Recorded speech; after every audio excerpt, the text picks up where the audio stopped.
राधे राधे, जय श्री कृष्णा। कान्हा जी और पंडित जी और एक चोर की कहानी। एक पंडित जी थे। वो रोज घर घर जाके भागवत गीता का पाठ करते थे। एक दिन उसे एक चोर ने पकड़ लिया और उसे कहा, तेरे पास जो कुछ भी है मुझे दे दो। तब वो पंडित जी बोले कि बेटा, मेरे पास कुछ भी नहीं है। तुम एक काम करना, मैं यहीं पड़ोस के घर में जाके भागवत गीता का पाठ करता हूँ। वो यजमान बहुत दानी लोग हैं। जब मैं कथा सुनाऊंगा तो तुम उनके घर में जाके चोरी कर लेना। चोर मान गया। अगले दिन जब पंडित जी कथा सुना रहे थे, तब वो चोर भी वहां आ गया।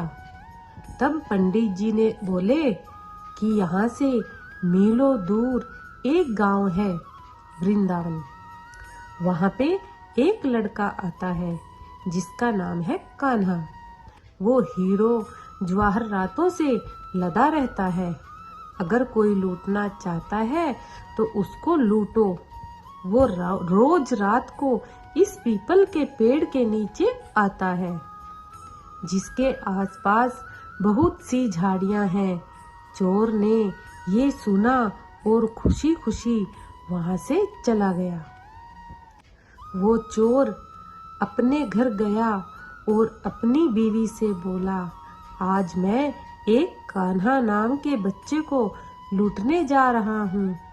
मुझे रास्ते में खाने के लिए कुछ बांध कर दे दो। पत्नी ने कुछ सत्तू उसको बांध के दे दिया और कहा कि बस यही है जो कुछ भी है। चोर वहां से ये संकल्प लेके चला कि अब तो मैं उस कान्हा को लूट के ही आऊंगा। वो बेचारा पैदल पैदल टूटी हुई चप्पल में वहां से चल पड़ा। रास्ते में बस कान्हा का नाम लेते हुए वो अगले दिन शाम को वहां पहुंचा, जो जगह उसे पंडित जी ने बताई थी। अब वहां पहुंच के उसने सोचा कि अगर मैं यहीं सामने खड़ा हो गया तो बच्चा मुझे देखकर भाग जाएगा, तो मेरा यहाँ आना बेकार हो जाएगा। इसलिए उसने सोचा, क्यों न मैं पास वाली झाड़ियों में ही छुप जाऊं। वो जैसे ही झाड़ियों में घुसा, झाड़ियों के कांटे उसे चुभने लगे। उस समय उसके मुंह से एक ही आवाज आई, कान्हा कान्हा। उसका शरीर लहूलुहान हो गया, पर मुंह से सिर्फ यही निकला कि कान्हा आ जाओ, कान्हा आ जाओ। अपने भक्त की ऐसी दशा देख के कान्हा जी चल पड़े। तभी रुक्मिणी जी बोली कि प्रभु, कहाँ जा रहे हो? वो आपको लूट लेगा। प्रभु बोले कि कोई बात नहीं, अपने ऐसे भक्तों के लिए तो मैं लुट जाने को भी तैयार हूँ। और ठाकुर जी बच्चे का रूप बना के आधी रात को वहां आए।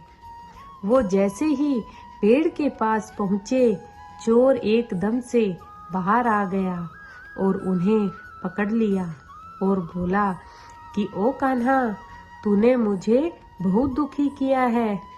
अब ये चाकू देख रहा है न, अब चुपचाप अपने सारे गहने मुझे दे दे।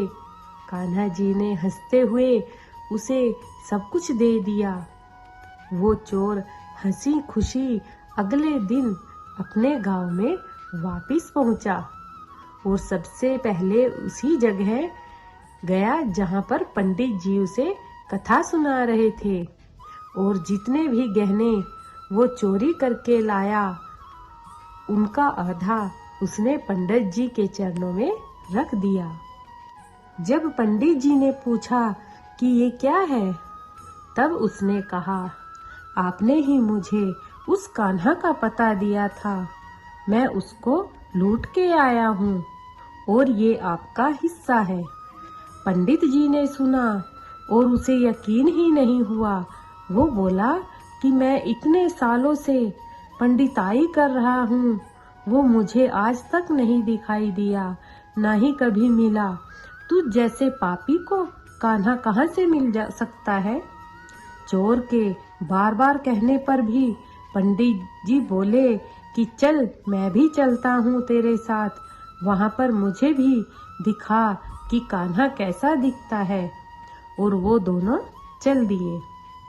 चोर ने पंडित जी को कहा कि आओ मेरे साथ, यहाँ पे छुप जाओ। और दोनों का शरीर लहूलुहान हो गया और मुंह से बस एक ही आवाज निकली, कान्हा कान्हा, आ जाओ कान्हा। ठीक मध्य रात्रि कान्हा जी बच्चे के रूप में फिर वहीं आए। दोनों झाड़ियों से बाहर निकल आए। पंडित जी की आंखों में आंसू थे।